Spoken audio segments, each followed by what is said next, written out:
Albina, forgotten by everyone, believed she was alone in the world, until she crossed paths with a dark man who carried secrets from her past. A reclusive millionaire, dangerous and addicted to her presence. If you enjoy love and romance stories, watch until the end. Subscribe to this channel and leave a comment saying where you are watching from. The rain hit the window glass with an almost cruel insistence, each drop echoing in the oppressive silence of the small house where Lily Wilson grew up. At 27, she still remembered the sound, always the sound of rain when something bad was about to happen. Her mother, Claire, had died on a night like this, found in the kitchen with glazed eyes fixed on the ceiling, without a mark on her body, without an explanation that made sense. Her father, Ezekiel, disappeared 3 days later, leaving only a scribbled note. God called me away from sin.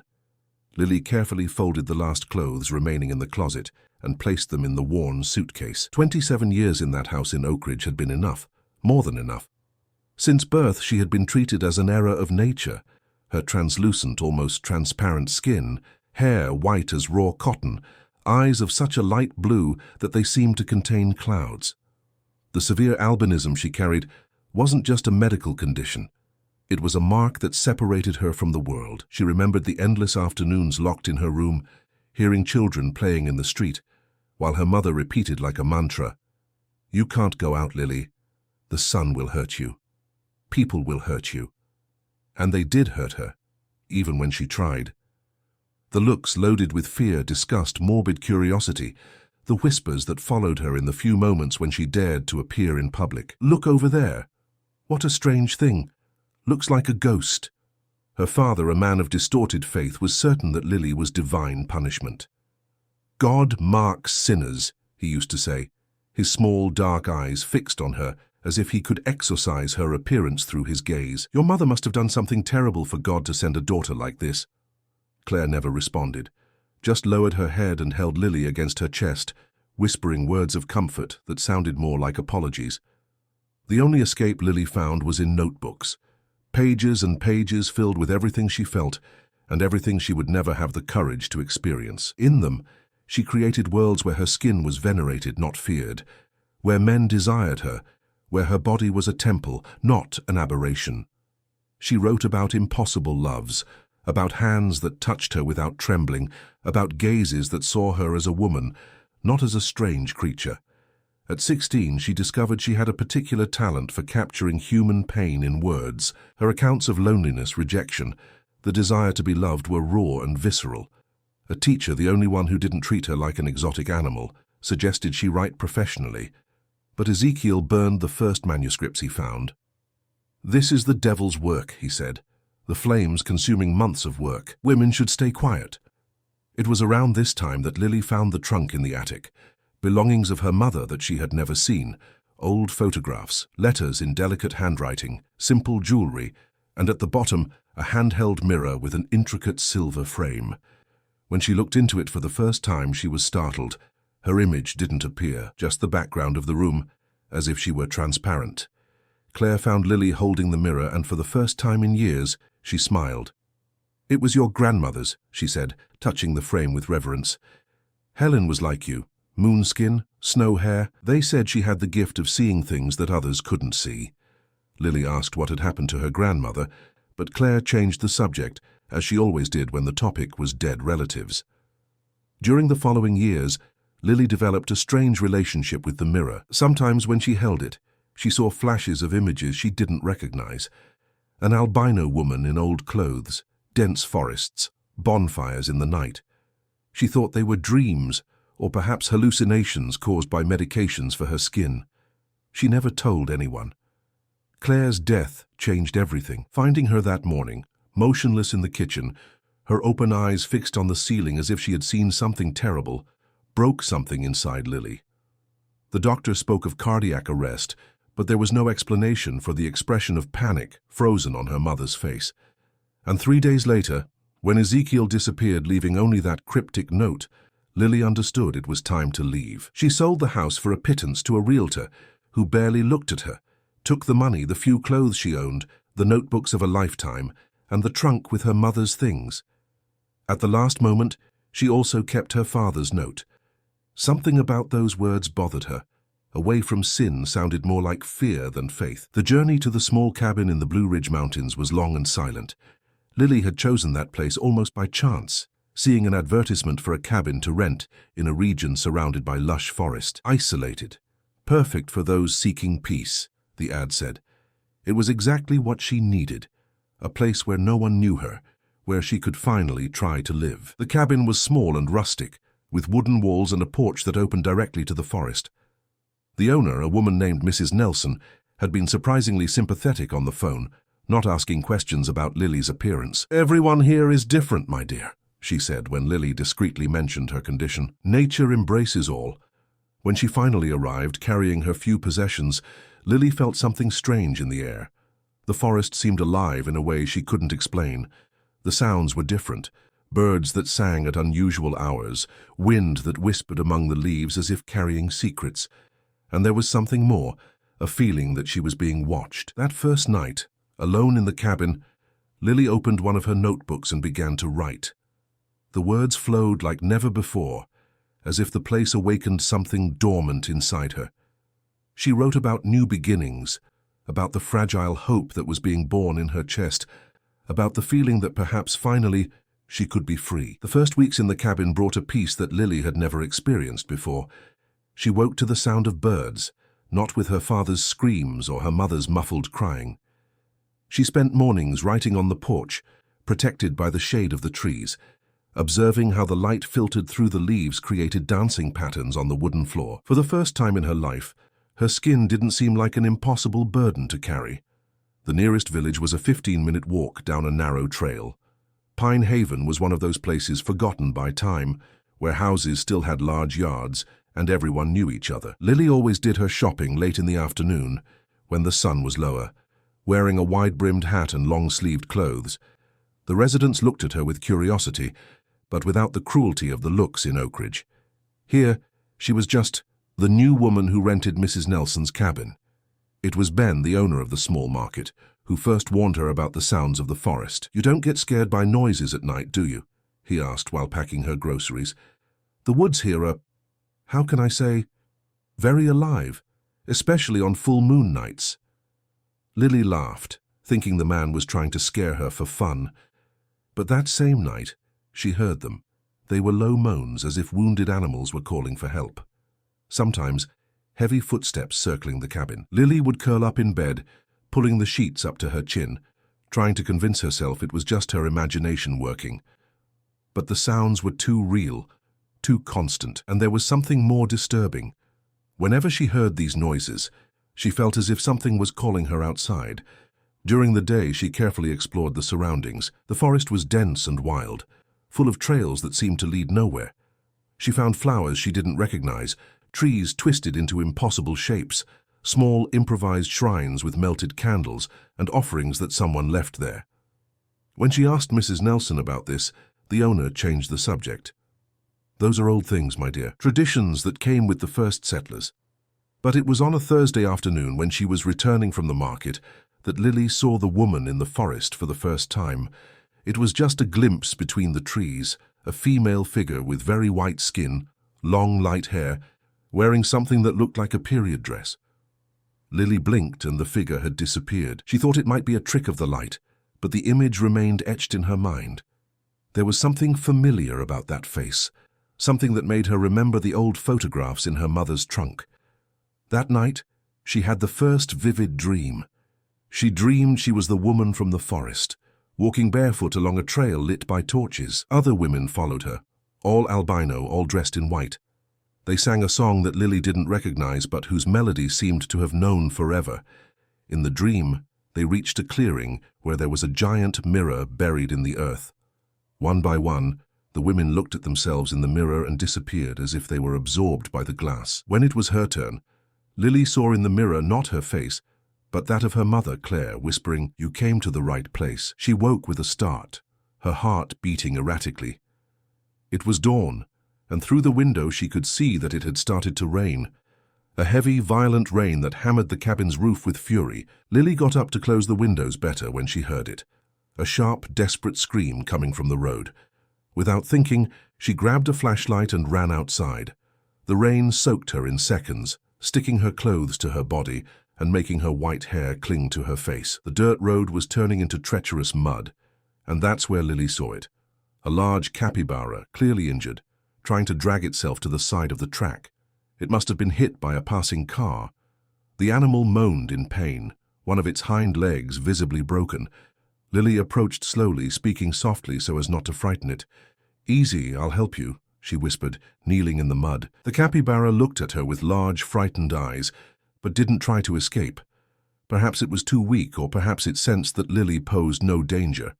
With extreme care, she tried to pick the animal up, but it was too heavy and slippery because of the rain.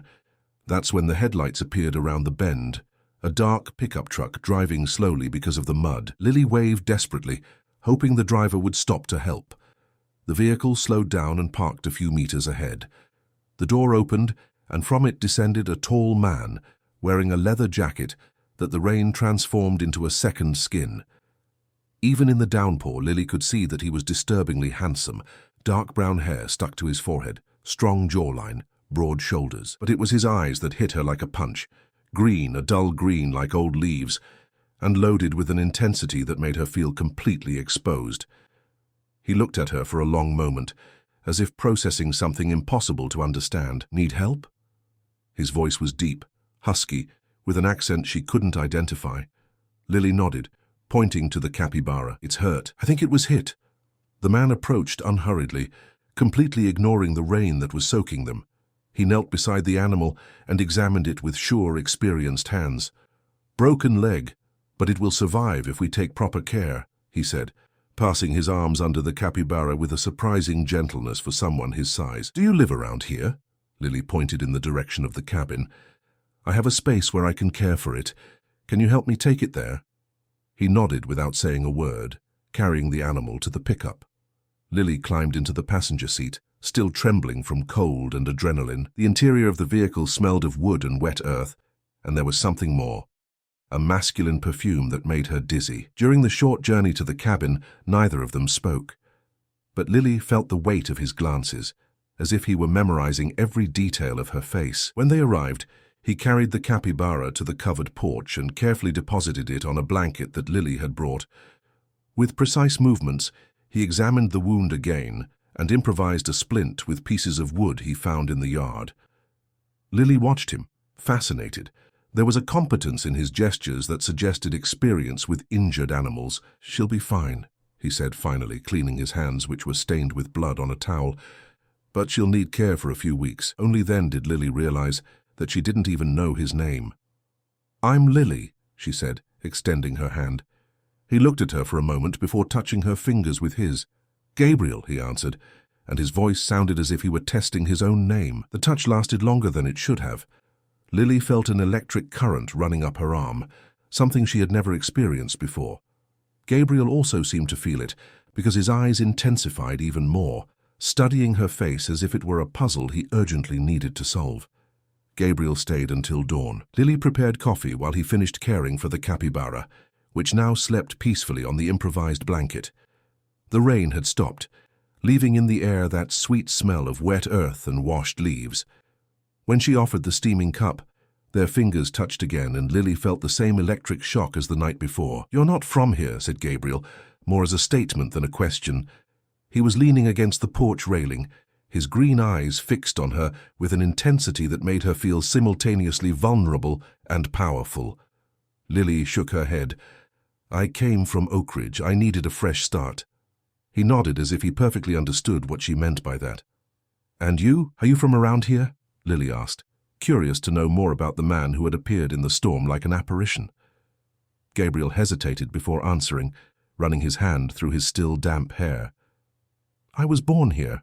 My family has history with this place." There was something in the way he said history that sent a shiver down Lily's spine. The sun began to rise among the trees, painting the sky in orange tones. Lily knew she had to go inside. Her skin was already beginning to tingle with the first rays. Gabriel immediately noticed her discomfort. "You have albinism," he said, with no judgment in his voice. It was just a fact. Lily nodded, waiting for the change in his look, the expression of pity or revulsion that always came afterward. But Gabriel continued to stare at her with the same intensity as before. "I've seen someone like this before," he said softly, almost to himself. "A long time ago." Before Lily could ask what he meant, Gabriel moved away from the railing. "I need to go, but I'll come back to see how she's doing." He pointed to the capybara. "If you don't mind." Lily felt a twinge of disappointment mixed with relief. Part of her wanted him to stay, wanted to understand that strange connection that had arisen between them. But another part, the part that had learned to protect herself throughout her life, whispered that he was dangerous. Handsome men didn't appear in the lives of women like her without hidden motives. "Of course," she replied. "I think she liked you." Gabriel smiled for the first time since he had arrived, a small and slightly crooked smile that completely transformed his face. "And you, did you like me?" The question came out so naturally that Lily was left without an answer, her face burning with embarrassment. Gabriel chuckled, a husky sound that made her tremble. "See you later, Lily." She watched him climb into the pickup and disappear down the trail, leaving only the sound of the engine moving away and his scent stuck to her clothes. Lily touched her own face, still feeling the heat of embarrassment. It had been years since anyone had flirted with her. Actually, she wasn't sure if anyone had ever flirted with her before. In the days that followed, she cared for the capybara with almost maternal dedication. She named it Hope and created a routine of bandages and feeding. The animal recovered quickly, and Lily discovered that she liked having company, even if it was silent. She talked to Hope while she wrote, telling about her previous life, about the fears that had brought her here, about the stranger who had appeared in the storm. Gabriel returned 3 days later, late in the afternoon. Lily saw him arriving through the window and felt her heart accelerate. She had spent the last 3 days thinking about him, recalling every word, every look, every touch. In her notebooks, she had written pages about him, trying to decipher the mystery behind those green eyes, imagining what his hands would feel like on her skin. "How's our patient?" he asked, kneeling beside Hope. The capybara recognized him immediately, letting him examine the bandaged leg without resistance. Lily observed his large and careful hands, the concentrated way he worked. There was something hypnotic about watching him care for the injured animal. "She's much better," replied Lily. "Yesterday she managed to walk a bit. I think she'll soon be able to return to the forest." Gabriel nodded, but she noticed a shadow passing across his face. "Will she want to return?" he asked, his green eyes meeting hers. "Sometimes when we're cared for by someone, it's hard to return to solitude."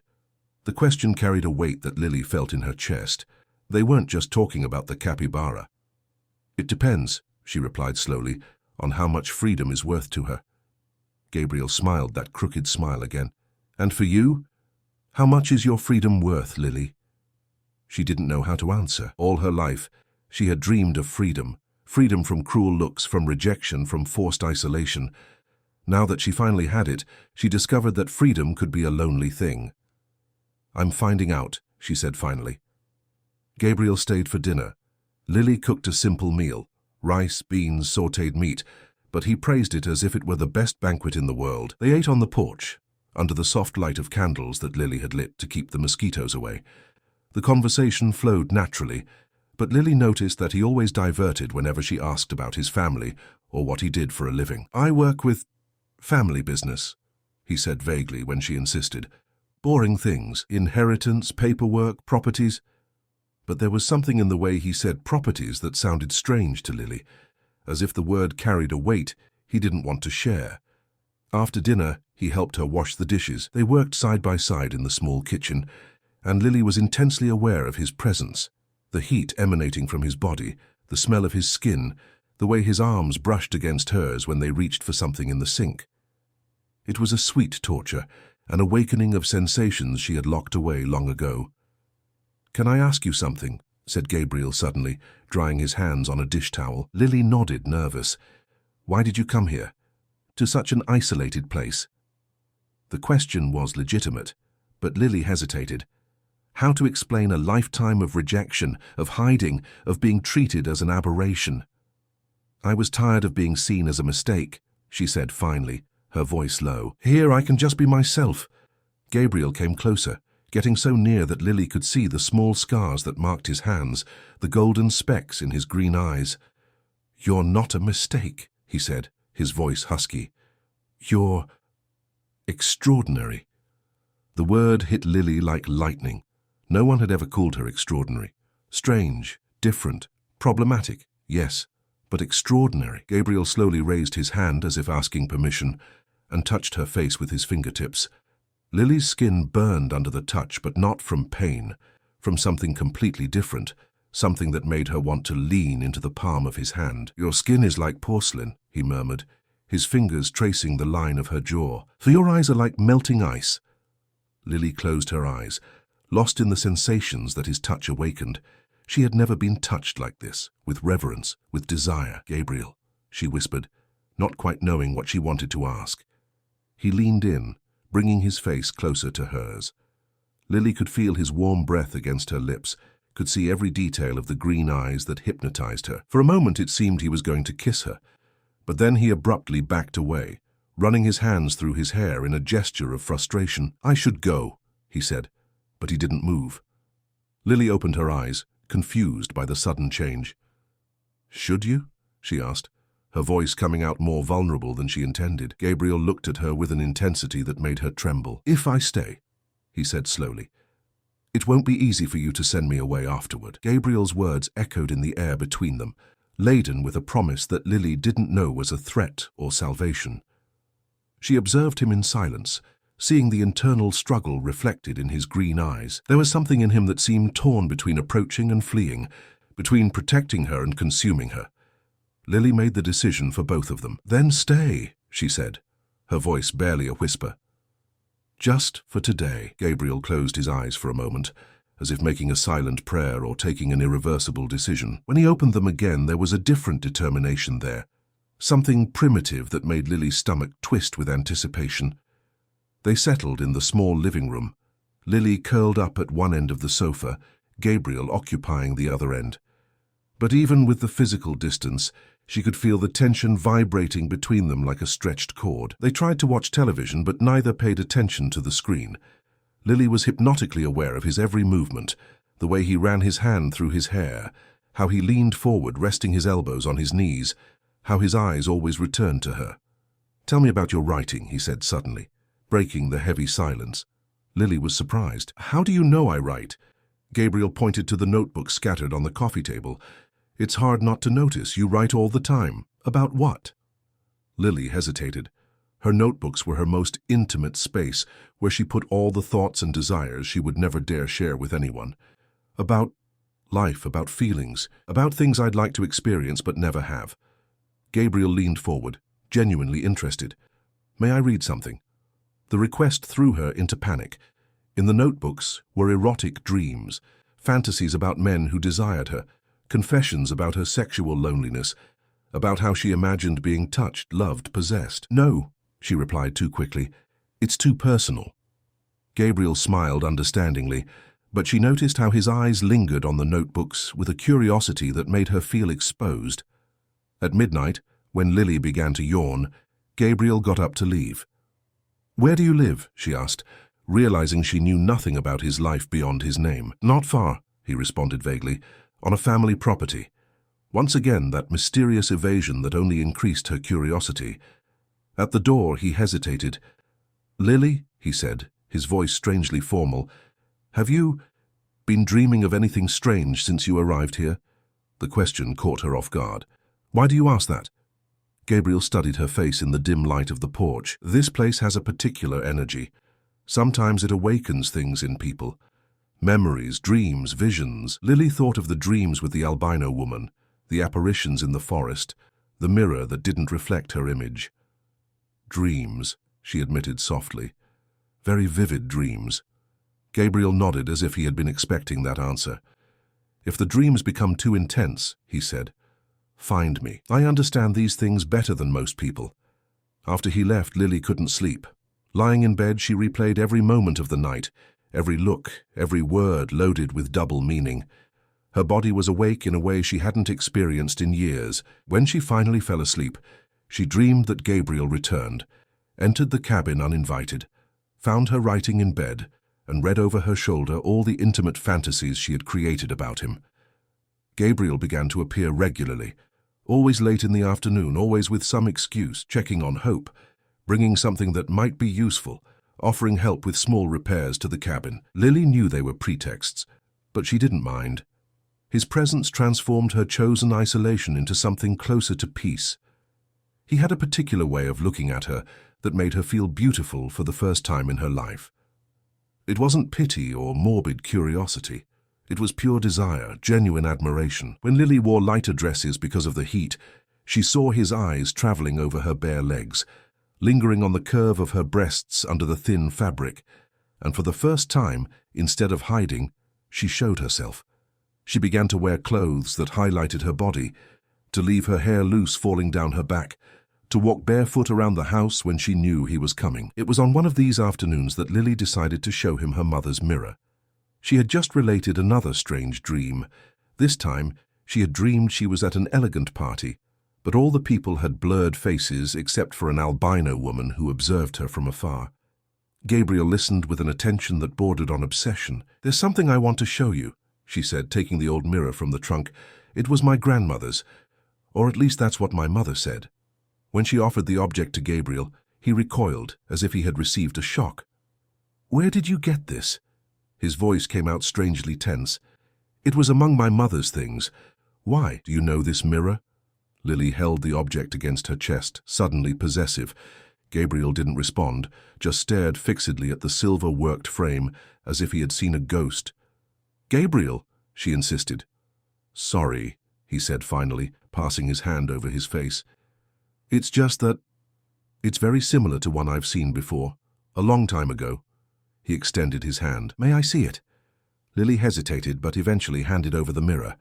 Gabriel held it with reverence, turning it from one side to the other, examining every detail of the frame. "It's identical," he murmured. "Identical to what?" Lily asked, but Gabriel didn't answer.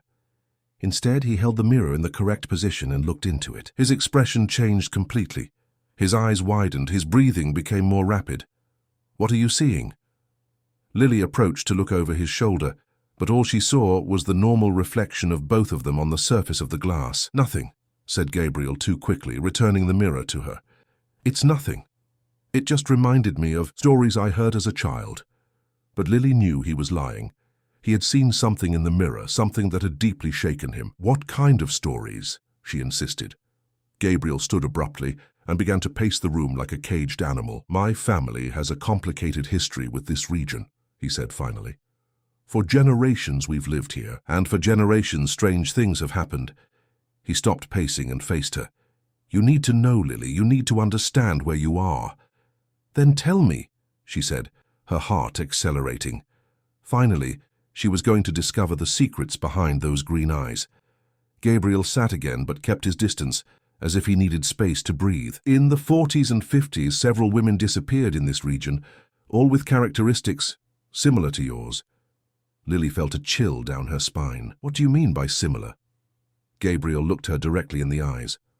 "Albino. All of them albino. Some appeared dead after weeks, others were never found again." He made a heavy pause. "My family was involved in these deaths." The world seemed to tilt around Lily. "Involved how?" Her voice came out as a whisper. Gabriel ran his hands through his hair in a gesture she already knew as a sign of his internal agitation. "My great-grandfather was the most powerful man in the region. Landowner, influential, feared. He believed albino women were cursed, that they brought bad luck to families, to harvests, to the community. And he killed them for that." Lily could barely process what she was hearing.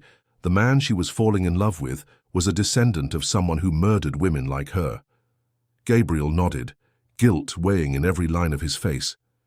He organized what he called purifications. Hunts. The women were pursued in the forest like animals. Lily stood up, staggering, the mirror falling from her hand and shattering on the floor. The pieces scattered across the room, reflecting distorted fragments of the lantern light. "Why are you telling me this?" she asked, her voice laden with betrayal and fear. Gabriel looked at the fragments of the mirror with a desolate expression. "Because you need to know the truth before—" He didn't finish the sentence. "Before what?" Lily demanded. Gabriel raised his eyes to her, and what she saw there made her take a step back. There was something wild in that look, something hungry that she had never noticed before. "Before you decide if you can trust me." Lily stood frozen in the middle of the mirror shards, her heart beating so hard that she was sure Gabriel could hear it. His words echoed in her mind like a sinister mantra: albino women, disappearances, purifications. It all made sense now. The strange looks from residents when they mentioned his name, the way Mrs. Nelson changed the subject about the region's history, the disturbing dreams she'd had since arriving. "Are you threatening me?" she asked, her voice coming out firmer than she felt. Gabriel rose slowly, as if any sudden movement might frighten her. "No, Lily, never." He took a step toward her but stopped when he saw her back away. "I'm trying to protect you. I'm trying to warn you of what my family is capable of." "Your family?" Lily laughed humorlessly. "And you, Gabriel, what are you capable of?" The green eyes intensified, and for a moment she saw something primitive there, something that reminded her of the werewolf stories she heard in childhood. "I am not my ancestors," he said, but his voice carried an uncertainty that didn't reassure her. Lily backed away more, stepping carefully among the glass shards. "Get out of my house." The order came out low but firm. Gabriel didn't move. "I can't leave you alone here, not now that you know." The way he said it sounded more like a threat than protection. "Why not?" Lily asked, although she already knew she didn't want to hear the answer. "Because they know you're here." Gabriel ran his hand through his hair in a gesture that was beginning to irritate her. "My uncle, my cousin, they've known about you since the day you arrived, and they haven't changed as much as I have." Lily felt the blood freeze in her veins. "They want to hurt me?" Gabriel hesitated too long before answering. "They want to complete my great-grandfather's work." The revelation hit her like a punch. Lily leaned against the wall, trying to process the magnitude of what was happening. She had come to this place looking for peace, refuge, the chance to finally be free. Instead, she had fallen into a trap that had been prepared for decades. "And you?" she asked, her voice breaking. "Are you part of this plan?" Gabriel took another step closer, ignoring the glass that cracked under his feet. "I should be," he said, the brutal honesty in his voice. "I was raised for it, trained to hunt, to kill. My father began my education when I was 8 years old, teaching me to track, to use knives, to not feel pity." Lily pressed her back against the wall as if she could merge with it and disappear. "But something changed when I saw you that night," continued Gabriel, his voice becoming lower, more intimate. "You wet in the rain caring for an injured animal. You didn't seem cursed. You seemed sacred." He extended his hand toward her but didn't quite touch her. "For the first time in my life, I questioned everything I was taught." Lily wanted to believe him. She desperately wanted to believe that the man who made her feel beautiful and desired wasn't a predator in disguise. But the reality was too raw to ignore. "It doesn't matter what you feel," she said, trying to keep her voice steady. "You're still one of them. You're still a Blackwood." The surname hit him like a slap. Gabriel backed away, the pain evident in his green eyes. "Yes," he said softly, "I'm a Blackwood, and you should hate me for it." He turned to leave but stopped at the door. "But I won't let them hurt you, Lily, even if it means destroying my own family." After he left, Lily sat on the floor among the mirror shards and cried. She cried for the lost naivete, for the security she discovered was an illusion, for the first love of her life that revealed itself to be a cosmic betrayal. In the fragments of glass around her feet, she could see distorted pieces of herself, an eye here, part of the mouth there, as if she were literally broken.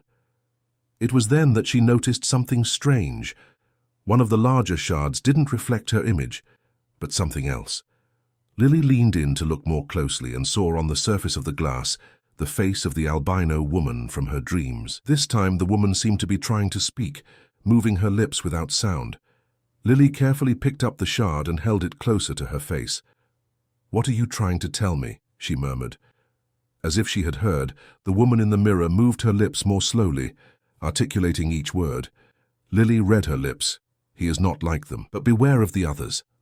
Before she could respond, the image disappeared, leaving only her own confused reflection in the glass shard. Lily spent the night awake, reviewing every conversation, every look, every touch she had shared with Gabriel. Had it all been a lie? An elaborate staging to gain her trust before what? Killing her as they did to her grandmother and so many others? Or was there truth in the pain she saw in his eyes when he confessed his family's history?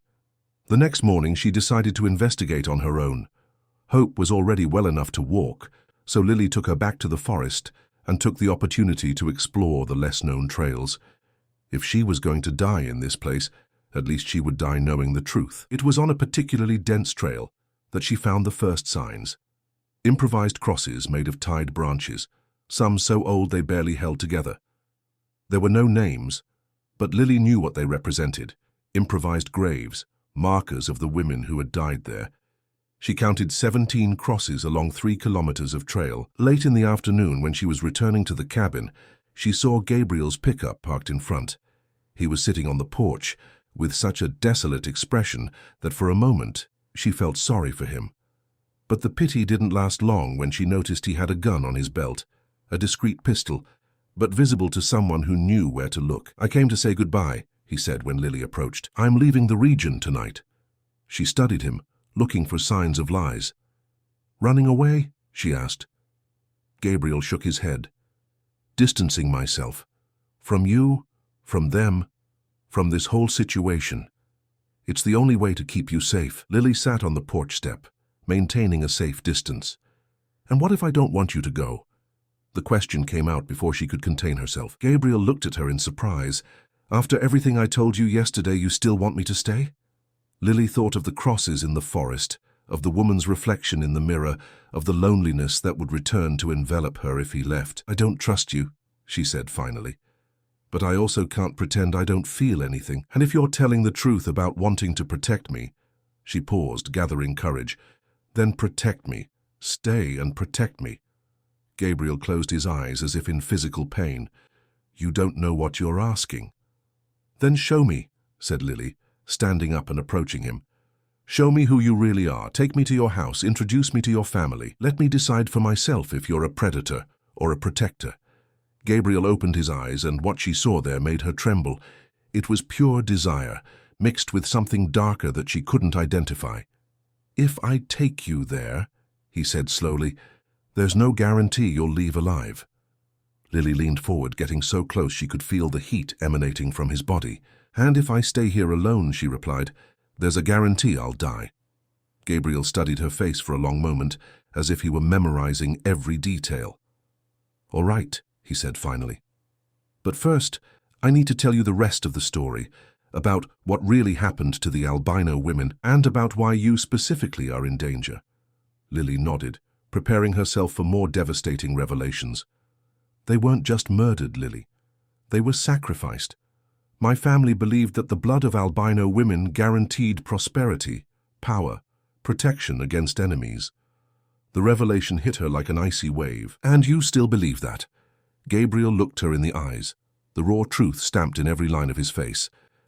"They believe, and they're preparing for the next ritual."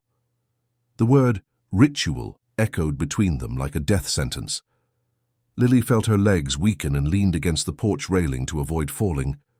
"When?" was all she could ask. Gabriel ran his hand over his face, avoiding looking at her directly. "Full moon, 5 days from now."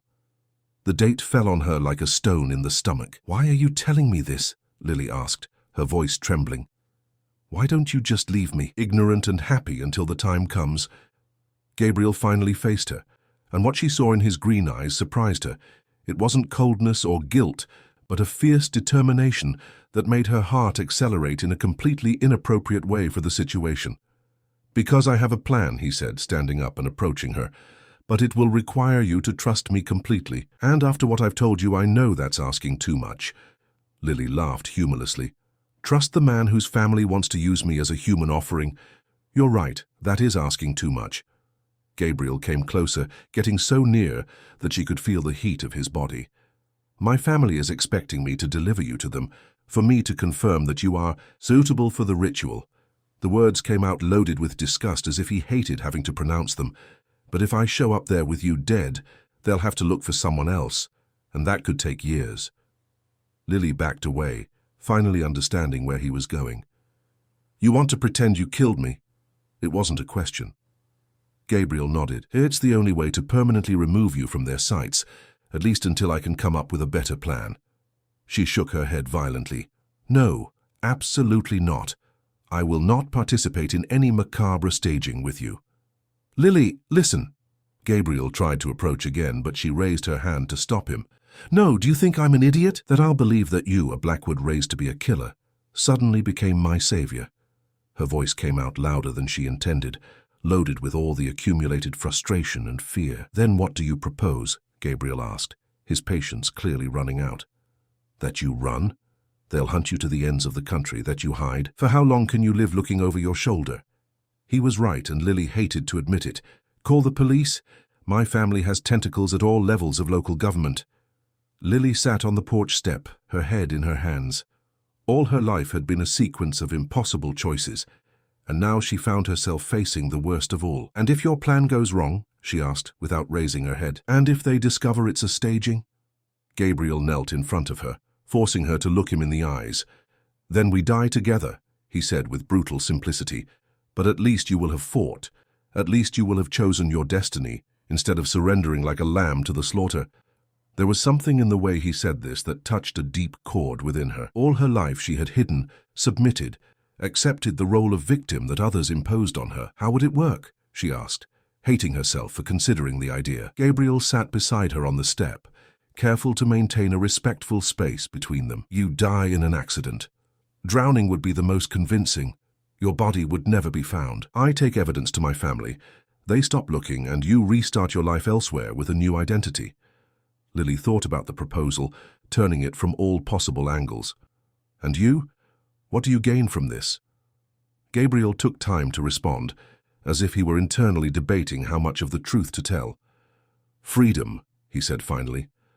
"The chance to no longer be a Blackwood, to not carry the blood of 17 women on my hands." "You didn't kill any of them," Lily pointed out, surprised to hear herself defending him. Gabriel laughed bitterly. "Not directly. But I knew. I always knew what my family did, and I never did anything to stop it. That makes me guilty all the same." The guilt in his voice was so intense that Lily felt the urge to comfort him. They sat in silence as the sun set among the trees. Lily mentally reviewed all the options, all the possible scenarios. Running meant a lifetime looking over her shoulder. Staying meant certain death.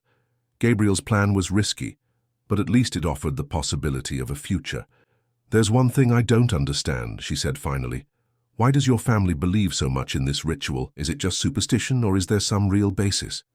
Gabriel hesitated before answering, as if he were treading on dangerous ground. "It's not just superstition, Lily. My family really gained power and wealth after the first sacrifices. Coincidence or not, the results were undeniable." The revelation made her shudder. "And what if they're right? What if I really am special in some way?" Gabriel looked at her with an intensity that made her stomach turn. "You are special," he said, his voice husky. "But not in the way they think. You're special because you're strong, because you survived a lifetime of rejection and still managed to be gentle, because you care for injured animals in the rain and write about dreams you've never lived." His words hit her in the chest like an arrow. No one had ever seen these qualities in her. No one had ever looked beyond the white skin and light eyes. "How do you know about my writing?" she asked, suddenly suspicious. Gabriel blushed slightly. "I might have read a few pages when you weren't looking." Lily stood up abruptly, invaded by a mixture of anger and violation. "You violated my privacy. Read my most intimate thoughts without permission." Gabriel also stood up, his hands extended in a plea. "Lily, get off my property," she said, her voice icy. "Now." Gabriel didn't move. "I can't leave you alone, not knowing what I know." His stubbornness only increased her anger. "I didn't ask for your protection. I didn't ask for you to appear in my life and turn everything upside down." "But I did appear," said Gabriel, his voice becoming lower, more dangerous. "And now you know the truth, and they know that you know." He took a step toward her, and Lily saw something in his eyes that made her instinctively back away. "You no longer have a choice, Lily. Not since the moment you let me into your house." The change in the atmosphere was sudden and frightening. The gentle Gabriel who cared for injured animals had disappeared, replaced by something more primitive, more dangerous. Lily realized with a shiver of terror that she had completely underestimated the situation. It wasn't just about rituals and family traditions. It was about power, control, and the unhealthy obsession she saw growing in his eyes every day. "Are you threatening me?" she asked, trying to keep her voice steady. Gabriel smiled, a smile that didn't reach his eyes. "I'm telling the truth. You belong to me now, Lily. It can be by life or by death, but you belong." The possessiveness in his voice made her understand that she had fallen into a much more complex trap than she imagined. Lily ran inside the house and locked the door, her heart beating erratically. Outside, she could hear Gabriel moving on the porch, but he didn't try to force entry. "5 days, Lily," he said through the door. "You have 5 days to decide if you prefer to die by my hand or by theirs. But one thing is certain. You won't escape." The sound of the pickup leaving should have brought relief. But Lily knew it was just a pause. Gabriel would return, and when he did, it would no longer be as the gentle man she had begun to love. It would be as the predator he had always been beneath the mask. Lily spent the night awake, making desperate escape plans, but all routes led to the same dead end. She didn't have enough money to go far, she didn't know anyone who could help her, and now she knew there was an entire family of psychopaths determined to find her. For the first time since she arrived at the cabin, she felt the full weight of the solitude she had chosen for herself. Lily woke on the 3rd day with the sensation that she was being watched. It was a physical feeling, as if invisible eyes were traveling over every inch of her skin. She got up slowly from the bed and walked to the window, carefully pulling back the curtain. The forest seemed normal, but there was something different in the air, a heavy silence, as if even the birds knew that something terrible was approaching. That's when she saw the woman standing among the trees, the same albino woman from her dreams, but this time she was there, real, solid, looking directly at the window where Lily was hiding. She wore a white dress that seemed to be from another era, her loose hair falling down her back like melted snow. When their eyes met through the glass, she made a clear gesture. She beckoned for Lily to approach. Lily hesitated. After everything she had discovered about that place, going out alone seemed suicidal, but there was something in the woman's posture, something urgent and desperate that made her change her mind. If she was going to die anyway in 2 days, at least she would die knowing the complete truth. She put on light-colored clothes and went out the back door, heading in the direction where she had seen the apparition. The woman was no longer there when Lily reached the forest, but a path opened among the trees, white flowers scattered on the ground like breadcrumbs in a children's story. Lily followed them, her heart beating hard in her chest, her senses on high alert. The path of flowers led her deeper into the woods than she had ever gone, through trails that didn't appear on any map. After almost an hour of walking, she reached a clearing that seemed to come out of a fairy tale. It was perfectly circular, surrounded by ancient trees covered in ivy. In the center, there was a construction that left her breathless, a small and cozy house made entirely of white stone, with wooden windows painted light blue. It seemed abandoned for years, but strangely preserved, as if time had forgotten to touch it. "You came," said a voice behind her. Lily turned and saw the albino woman walking toward her, but now she seemed more solid, more real. "I am Helen," she said, extending her hand. "Your grandmother." Lily felt her legs weaken. "You're dead," she managed to whisper. Helen smiled sadly. "I am, but I'm also not. It's complicated." Helen guided her to the stone house, which inside was even more surprising. It was perfectly preserved, as if someone had left 5 minutes ago. There was old but well-kept furniture, photographs on the walls, books piled on a wooden table. "This was my house," explained Helen, serving tea from a steaming teapot that seemed impossible. "Here I lived my last years, hidden from the Blackwoods." "How can you be here?" Lily asked, accepting the hot cup between her trembling hands. Helen sat in the armchair across from her, her light blue eyes identical to Lily's, studying her face with maternal attention. "Women of our lineage don't die like other people, Lily. Our blood carries something ancient, something the Blackwoods covet but have never completely understood." Lily took a sip of the tea and felt a strange warmth spreading through her chest. "What lineage? What are you talking about?" Helen sighed, as if she were about to tell a story that had weighed on her shoulders for decades. "We descend from the first healers who came to America, women who carried ancestral knowledge about plants, about healing, about communication between the world of the living and the dead. That's why the albinism," Lily murmured, beginning to understand. "It's not a disease. It's a mark." Helen nodded. "Exactly. A mark that identifies us as guardians of ancient secrets. The Blackwoods discovered this generations ago, and decided that if they couldn't have our knowledge, at least they would benefit from our blood. Lily stood up abruptly, beginning to pace around the small room. So it's true. Our blood really does have some special power.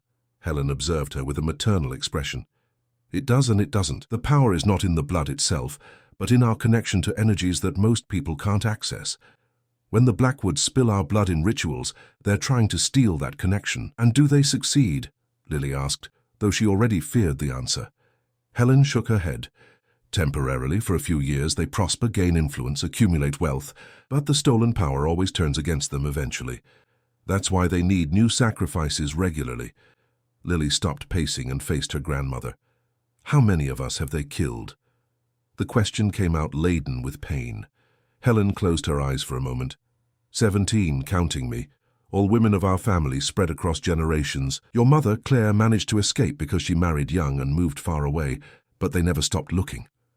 That's why she died, Lily whispered, the truth finally falling into place. They found her. Helen nodded sadly. Your father, Ezekiel, didn't disappear by his own choice. The Blackwoods took him to force him to reveal where you were. When he wouldn't talk, they killed him too. The revelation hit Lily like lightning. Her parents, as complicated as they were, had died to protect her. And now they've found me, she said, her voice coming out small and frightened. Helen stood up and walked to her, placing her hands on her shoulders. Yes, but this time you're not alone. What do you mean? Lily asked, allowing herself to feel a spark of hope. Helen smiled, and there was something fierce in that smile that reminded one of a wolf protecting her cubs. All of us are here, Lily. The 17. We've been waiting for decades for the chance to avenge ourselves on the Blackwoods. Lily looked around the room and gradually began to see them. First, just shadows in the corners, then more defined figures. Albino women of all ages, dressed in clothes from different eras, all looking at her with expressions of expectation. You're all dead, she said, more as a statement than a question. Dead, but not at rest, said Helen. We cannot rest while the Blackwoods continue to kill our descendants. You are the last, Lily. If they manage to sacrifice you, our lineage becomes extinct, and they will be free forever. Lily felt the weight of responsibility fall on her shoulders like a lead cloak. What do you want me to do? She asked, though she already knew she wouldn't like the answer. Helen exchanged glances with the other women before responding. That you help us end them. Forever. Lily shook her head violently. I am not a killer. I cannot simply kill people. Even people who killed 17 innocent women? Asked one of the other women, a young woman who didn't seem to be more than 20 years old. Even people who tortured and sacrificed your own family. Lily looked at each face, seeing the pain and anger accumulated in their eyes. And Gabriel, she asked finally, does he have to die too? The women exchanged glances, and Lily realized there was disagreement among them on this point. Gabriel is different, admitted Helen reluctantly. He never directly participated in the murders, but he carries Blackwood blood in his veins, and that makes him dangerous. He said he wants to protect me, Lily insisted, though she didn't know why she was defending him. Helen laughed bitterly. All Blackwood men say that at the beginning, dear. It's part of the seduction. They make their victims fall in love before killing them. Makes the ritual more potent. Lily felt her heart breaking in her chest. Everything she had felt for Gabriel, every moment of connection, every touch that had made her feel alive, had been just part of a macabre plan. So he never felt anything real for me, she asked, her voice breaking. Helen approached and touched her granddaughter's face with tenderness. Perhaps he did at the beginning. But Blackwood blood is strong, Lily. Eventually the need to kill, to possess, always overcomes any softer feeling. Lily closed her eyes, feeling tears burning behind her eyelids. What do you want me to do? She repeated the question, this time with resignation in her voice. Helen smiled, but there was something terrible in that smile. That you go to meet them, that you pretend to accept being sacrificed, and when they're all gathered, she made a dramatic pause, we will have our revenge. Lily looked again at the dead women around her, seeing the thirst for justice burning in their eyes. She understood she had no choice. If she tried to run, she would be hunted to death. If she stayed hidden, she would eventually be found. The only option was to face the Blackwoods head-on and hope that her ancestors really had the power they promised they had. Lily returned to the cabin with her mind boiling with plans and doubts. Helen's instructions echoed in her ears like a somber mantra. Pretend to accept the fate. Let them take you. Let them. When they reach the ritual site, we will be there. It seemed too simple a plan for something so complex, but Lily had no alternative but to trust the dead women of her family. The next morning, the eve of the full moon, Gabriel appeared earlier than usual. Lily saw him through the window, standing beside his pickup, but this time he wasn't alone. Two men accompanied him, an older one with graying hair and an authoritative posture, and a younger one with features that vaguely resembled Gabriel's, but distorted by the cruelty that showed through in his small, dark eyes. Lily took a deep breath, remembering Helen's words, and opened the door before they knocked. "Gabriel," she said, trying to keep her voice neutral. He studied her carefully, as if looking for signs that she might try to escape. "Lily, these are my Uncle Baldwin and my cousin David. They came to meet you." Baldwin stepped forward, his eyes traveling over Lily's body in a way that made her feel like an animal being evaluated for slaughter. "So this is the last one," he said, his voice loaded with a satisfaction that froze her blood. "Truly impressive. The lineage has remained pure until the end." David laughed, an unpleasant sound that reminded her of a hyena's yelp. "Dad's right. This one will make a spectacular ritual." Lily forced herself to remain calm, but inside she felt nausea rising in her throat.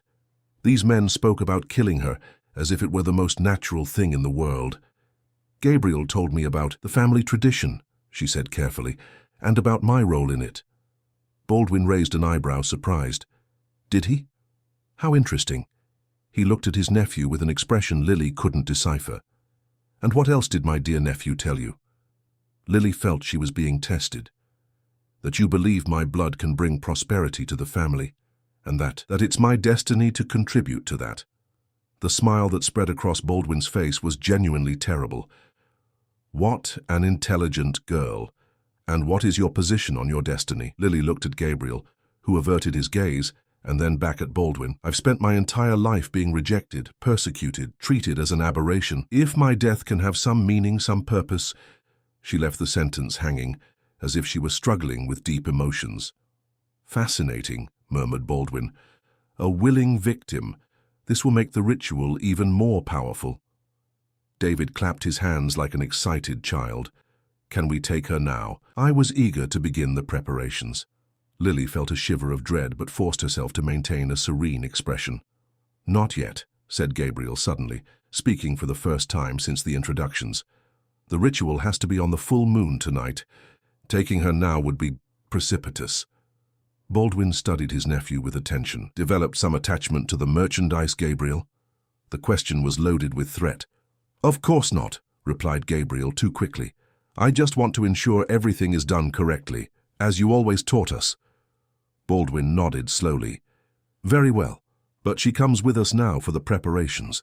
We can't risk her changing her mind." Lily knew the time had come to trust Helen's plan. "I'll go," she said, surprising everyone with the firmness in her voice. "But can I take some personal things? If I'm going to die tonight, I'd like to have with me the objects that mean something." Baldwin considered the request and nodded. "You can take a small bag, nothing more." Lily entered the cabin and quickly grabbed a few items, the writing notebook, some photos of her parents, and at the last moment, the shards of Helen's mirror that she had gathered after it broke. She didn't know why, but something told her they would be important. When she came out, the three men were waiting for her beside two pickups. "You come with me," said Gabriel, opening the passenger door of his pickup. Lily hesitated for a moment, remembering all the times he had lied to her. But she had no choice but to trust that, even being a Blackwood, some part of him still wanted to protect her. The journey lasted almost an hour, winding through increasingly narrow and isolated dirt roads. Gabriel drove in silence, his knuckles white from gripping the steering wheel so tightly. Lily observed the landscape passing by the window, recording every detail in her memory in case she needed to find her way back, if she survived to try. "Do you really believe I'm making the right choice?" she finally asked, breaking the heavy silence. Gabriel didn't take his eyes off the road. "I believe you're making the only possible choice," he replied, and there was something in his voice that sounded almost like an apology. "Gabriel," said Lily softly, If any part of you really cares about me, tell me the truth about one thing." He finally looked at her, his green eyes loaded with an emotion she couldn't identify. "When you touched me, when you said I was extraordinary, was any part of that real?" Gabriel stopped the pickup abruptly on the side of the road. Behind them, Baldwin's pickup also stopped, but he made a gesture for them to wait. Gabriel turned to Lily, his face contorted with pain. "All of it was real," he said, his voice husky. "Every word, every touch, every moment we spent together, and that's why this is hell for me." "Then why?" Lily asked, feeling tears burning in her eyes. "Why are you handing me over to them?" Gabriel ran his hand through his hair in a gesture of despair she already knew well. "Because if I don't, they'll kill you anyway. And then they'll kill you in a much worse way than if I'm there to ensure it's quick." The revelation hit her like a punch. Lily finally understood that Gabriel wasn't trying to save her. He was trying to make her death less painful. "You're going to kill me," she said, more as a statement than a question. Gabriel closed his eyes, and when he opened them again, there was a coldness there she had never seen before. "Yes," he said simply, "but I'll make it quick. No torture, no prolonging the suffering. It's the most I can do for you." Lily felt something die in her chest, the last spark of hope that maybe he really loved her enough to find a way out. "Thank you," she said, and the irony in her voice surprised her. "For your honesty, at least." Gabriel studied her for a long moment, as if trying to memorize every detail of her face. "Lily," he said finally, "I want you to know that if there were any other way—" "There isn't," she interrupted him. "I understand." And strangely, she really did understand. Gabriel was a product of generations of conditioning, raised from childhood to be a killer. The fact that he had developed feelings for her was probably as disconcerting for him as it had been for her to discover she could be desired. Gabriel resumed driving, but Lily noticed his hands trembling slightly on the steering wheel. They finally arrived at a vast property, with an old mansion that seemed to come out of a Gothic horror film. It was impressive and terrifying at the same time. Pointed towers, windows with ornate bars, ivy covering the walls like green fingers. "Welcome to the Blackwood estate," said Baldwin when they got out of the pickups. "Your new home, at least for the next 8 hours." David laughed in that unpleasant way again. "I can hardly wait to begin." Lily looked at the somber mansion and thought of the women of her family who waited in the shadows. "I can hardly wait either," she murmured, and there was a truth in these words that none of the Blackwoods managed to capture. This would truly be an unforgettable night, but perhaps not in the way they expected. As she walked toward the entrance of the mansion, Lily felt a familiar presence beside her. Helen was there, invisible to the others, walking alongside her. "Courage, my granddaughter," whispered the ghostly voice. "Vengeance is near." Lily smiled slightly, and for the first time in days it wasn't a smile of fear. The Blackwood mansion was even more oppressive inside than outside. Endless corridors lined with portraits of cruel-eyed men, heavy furniture that seemed to suck the light from the room, and a persistent odor that reminded Lily of incense mixed with something more disturbing, something she didn't want to identify. Baldwin led her through several rooms until reaching a library where other family members waited. Lily counted 8 men in total, of varying ages, but all sharing the same expression of morbid expectation. Some she recognized from the nightmares she'd begun having since her conversation with Helen, faces that appeared in flashes of memories that weren't hers, genetic inheritances of terror accumulated across generations. "Gentlemen," announced Baldwin, his voice echoing through the silent library, "our guest of honor has arrived." The men rose, surrounding Lily like predators studying prey. She forced herself to remain still, remembering Helen's words about courage. An elderly man who appeared to be the patriarch of the family approached, shuffling with the help of an ornate cane. His eyes were an icy blue that reminded her of ancient ice, and when he spoke, his voice carried the weight of decades of absolute authority. "I am Harold Blackwood, the eldest of this lineage. It is an honor to finally meet the last descendant of the albino witches." "Witches?" Lily asked, feigning surprise. Harold laughed, a harsh sound like paper being crumpled. "Don't pretend ignorance, girl. Your family carries ancient powers in their blood, powers that my family has harvested for generations to maintain our supremacy over this region." Lily looked around the library, noticing for the first time the macabre details of the decoration. On the shelves, between books, were glass vials containing dark liquids. On the walls, besides portraits, hung instruments that were clearly not artistic. Ceremonial knives, ornate handcuffs, chains with symbols that made her stomach turn. "How many?" she asked, her voice coming out firmer than expected. "How many women from my family have you killed here?" Harold smiled with genuine pleasure. 17, counting you. Each contributed to our prosperity in a unique way. He gestured to the vials on the shelves. Some are preserved there as reminders of particularly powerful rituals. The revelation hit Lily like a wave of nausea. Those vials contained remains of her ancestors. Blood, perhaps other fragments she didn't want to imagine. "And you really believe this works?" she asked. Genuine curiosity mixed with revulsion. "We don't believe, darling," said David, his eyes shining with fanaticism. "We know. Each ritual brought immediate prosperity. Businesses flourished, enemies disappeared, political influence expanded." He pointed to a painting on the wall showing the evolution of the property over the years. "All this was built with the power of your family's blood." Lily forced herself to study the painting, but inside she felt the growing presence of Helen and the other women.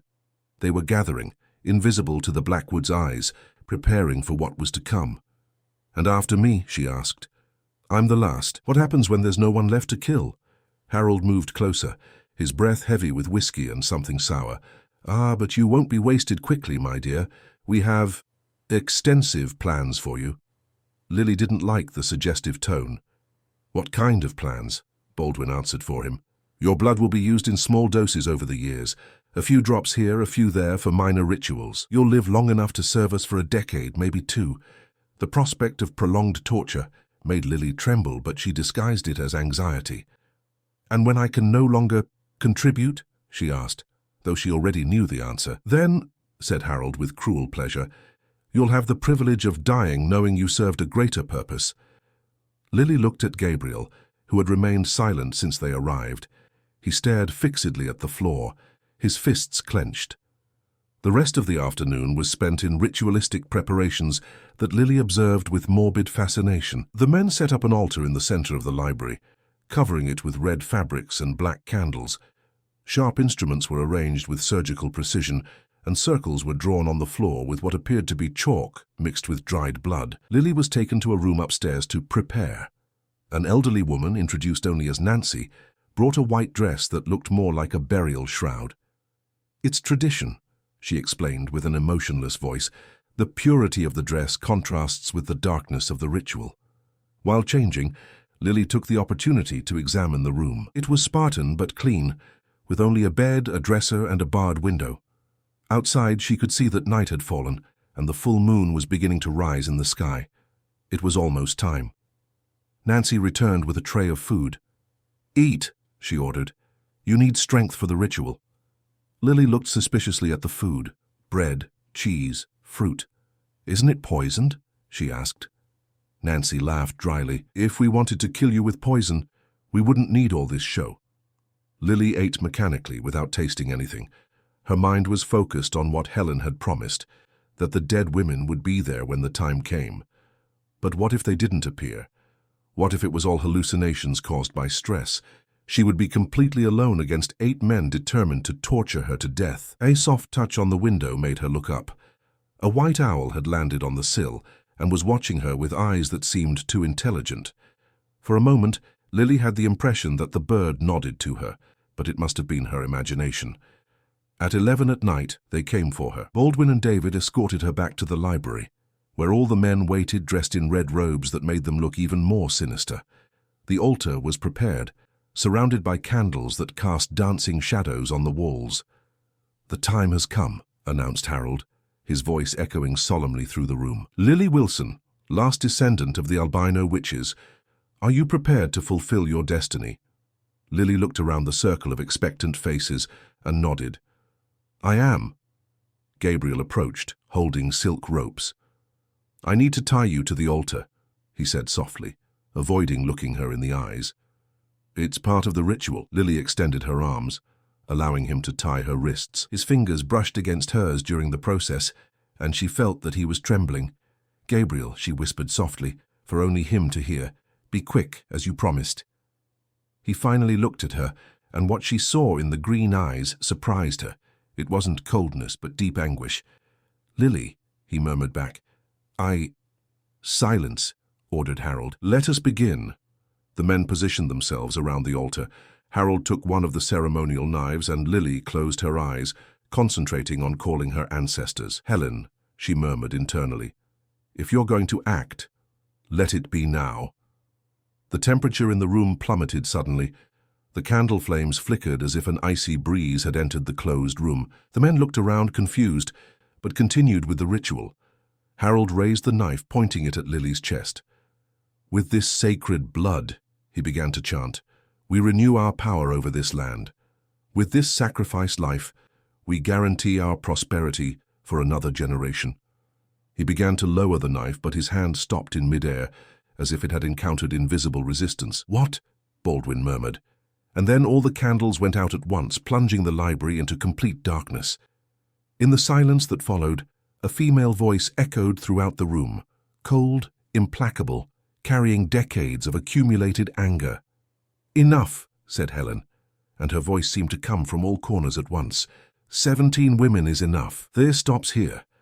The light suddenly returned, brighter than before, and the Blackwood men saw something that made them back away in terror. 17 albino women surrounded the altar, translucent but undeniably real, their eyes burning with centuries-old fury. Helen stood directly behind Harold, and when he tried to turn, she gripped his wrist with supernatural strength. "My turn," she said, smiling with a cruelty that made the bravest men of the Blackwood family tremble like frightened children. What followed was a spectacle of terror that Lily would never forget.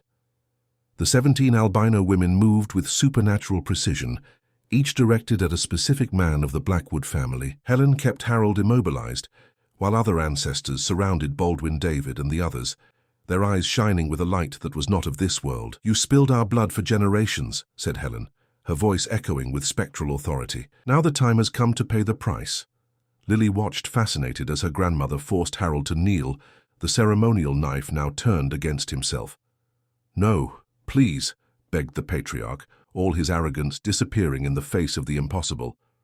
17 lives, Helen continued inexorably. 17 women tortured, sacrificed, transformed into objects for your greed. The blade approached Harold's throat. "How many pleas did you hear over the years? How many tears did you ignore?" Lily struggled against the ropes that bound her to the altar, desperate to free herself and participate in the vengeance that had been waiting for so long. It was then that she felt warm hands touching her wrists, real hands, not spectral ones. Gabriel was kneeling beside the altar, undoing the knots with trembling fingers. "You need to get out of here," he said urgently, his green eyes wide with terror at what he was witnessing. "They won't stop with just the others. I'm a Blackwood too." Lily stood up, staggering, massaging her sore wrists. Around them the chaos intensified. Screams of terror, desperate pleas, and the supernatural sound of spectral voices pronouncing death sentences. "Why are you helping me?" Lily asked, though she was already heading for the door. Gabriel followed her, casting terrified glances behind him. "Because you were right from the beginning. I really did fall in love with you, and that changed everything." They ran through the mansion's corridors while behind them the sound of justice being done echoed through the ancient walls. They reached the main exit when Lily stopped abruptly. "I can't go," she said, turning to face Gabriel. "They are my family. This is my vengeance too."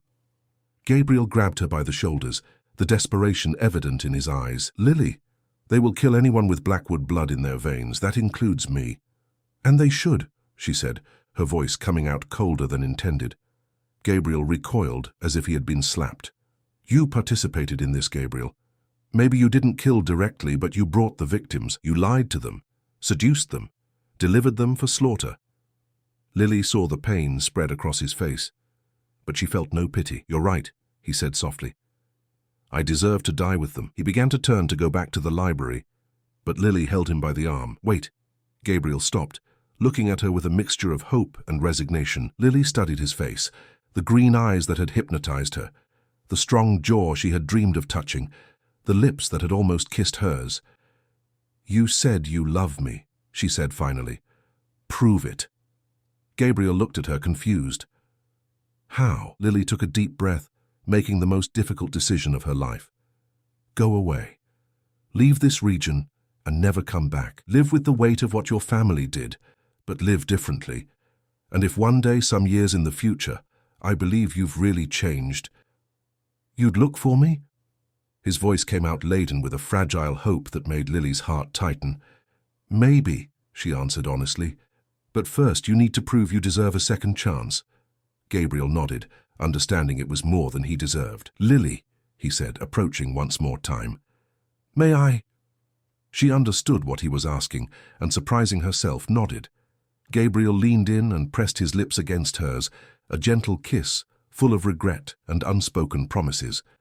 When they separated, there were tears in both their eyes. "Go," whispered Lily, "before I change my mind." Gabriel looked at her for one more moment, as if wanting to engrave every detail in his memory, then ran out to the pickup. Lily watched him leave, knowing she might never see him again, but feeling she had made the right choice. She returned to the mansion to find a sepulchral silence. In the library, the 8 men of the Blackwood family lay on the floor, not dead but unconscious. The spectral women had disappeared, except for Helen, who awaited Lily with a maternal smile. "It's over," said Helen simply. "They won't die, but they will forever carry the mark of what they did. They will never have peace again, never prosper again, and most importantly, they will never be able to hurt anyone from our lineage again." "And Gabriel?" Lily asked. "What happens to him?" Helen studied her granddaughter's face. "That depends on him, and on you. Blackwood blood still runs in his veins, but perhaps it can be purified through true love." There was an almost amused tone in her grandmother's voice. Strange how the heart can transform even the oldest curse. Lily looked around the library. The vials with her ancestors' blood had shattered, their contents absorbed by the earth. The torture instruments had rusted instantly. It was as if decades of evil were slowly being erased. "What do I do now?" she asked. Helen approached and touched Lily's face with hands that seemed real for a moment. "Now you live, my dear granddaughter. Live fully, without hiding, without being ashamed of what you are. You broke the curse that weighed on our family for generations. And my appearance? People will still look at me as an aberration." Helen smiled.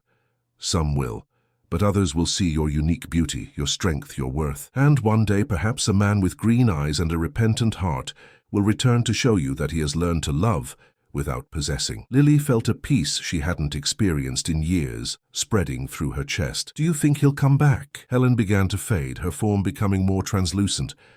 "True love always finds a way, Lily. But first, both of you need to learn to love yourselves." With these words, Helen disappeared completely, leaving Lily alone in the silent library. She gathered her belongings, the notebooks, the photos of her parents, the shards of the mirror, and left the Blackwood mansion for the last time. 3 years later, 3 years passed. Lily had moved to Charleston, where she opened a small bookstore specializing in women's literature. Her own writings, published under a pseudonym, had gained national recognition. She had found a community of people who accepted her as she was, and for the first time in her life she experienced something close to happiness. It was on a rainy afternoon, while organizing books in the display window, that she saw a dark pickup park outside. Lily felt her heart accelerate, but forced herself to continue working. The bookstore door opened, making the small bell that announced visitors ring. "Excuse me," said a familiar voice, more mature but still unmistakable. "I'm looking for books about second chances." Lily turned slowly, finding the green eyes she had seen in dreams for 3 years. Gabriel was there, thinner, with some lines of expression that didn't exist before, but with something new in his gaze, a peace she had never seen. "It depends," replied Lily, trying to keep her voice steady. "What kind of second chance?" Gabriel approached slowly, as if fearing she might run away. "The chance to love someone properly this time. The chance to prove that a man can change when he finds something worth more than any family curse." Lily studied his face, looking for signs of the dangerous obsession she had known 3 years before. Instead, she found sincerity, humility, and something that could be the beginning of a mature love. "And you think you found that?" she asked. Gabriel smiled, not the crooked, predatory smile from before, but something soft and true. "I found it 3 years ago. I've taken all this time to become worthy of her." Lily felt tears burning in her eyes, but this time they were tears of possibility, not despair. "Well," she said, walking to a specific shelf, I think I have exactly what you're looking for." She picked up a book with a white cover and handed it to him. It was one of her own writings, a story about forgiveness, redemption, and the transformative power of true love.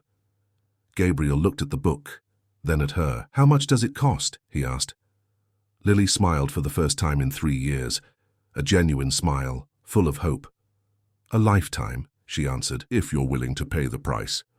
Outside, the rain stopped, and the sun began to shine through the clouds, creating a rainbow that stretched across the city.